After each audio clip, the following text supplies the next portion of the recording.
안녕하세요. 의정부에 사는 24살 남자입니다. 여자친구 덕분에 산부인님 이야기를 애청하게 되었는데요.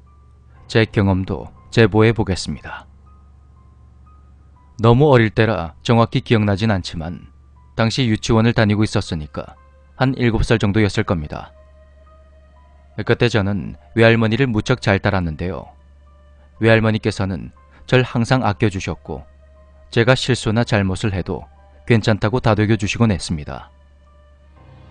그러던 어느 날 어머니와 함께 집에 있는데 전화 한 통이 걸려왔습니다. 외할머니께서 쓰러지셨다는 겁니다. 전 어머니의 차를 타고 급히 병원으로 갔습니다. 할머니는 저를 따뜻하게 쓰다듬어 주셨고 전 초췌한 할머니의 얼굴을 보며 울다 지쳐서 그렇게 잠이 들었습니다. 그리고 꿈을 하나 꾸게 되었습니다. 꿈에 제가 왼쪽에는 할머니의 손을, 오른쪽에는 어머니의 손을 잡고 서 있었습니다. 그리고 제 앞에 왼쪽 편에는 하얀 소복을 입은 여자들이, 오른쪽 편에는 우리가 흔히 알고 있는 저승사자가 일렬로 쭉 서 있더군요. 그 줄의 끝에는 2개의 의자와 관이 놓여져 있었습니다. 하얀 소복을 입은 여자가 할머니께 오라는 듯 손짓을 하자 할머니께서 제 손을 놓고는 그 의자에 앉으셨습니다. 그러자 여자가 손뭉치로 할머니의 얼굴에 하얀 가루를 화장하듯이 바르는 겁니다.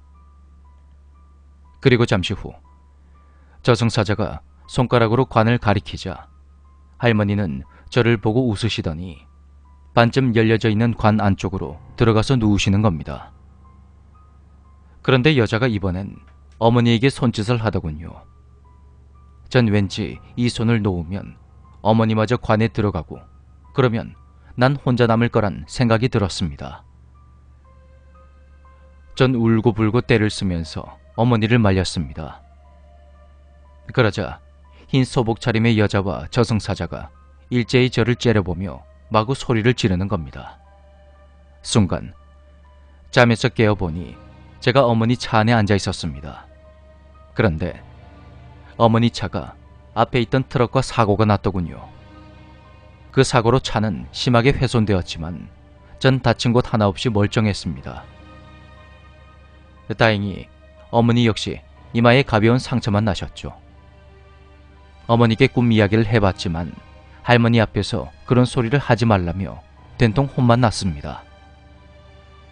다음날 전 유치원에서 만든 지점토를 가지고 할머니가 계신 병원으로 갔습니다.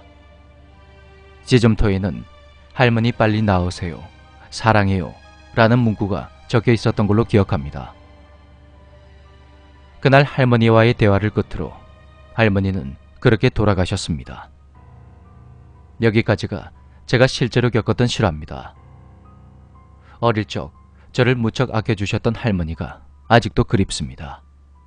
할머니, 감사하고 사랑합니다.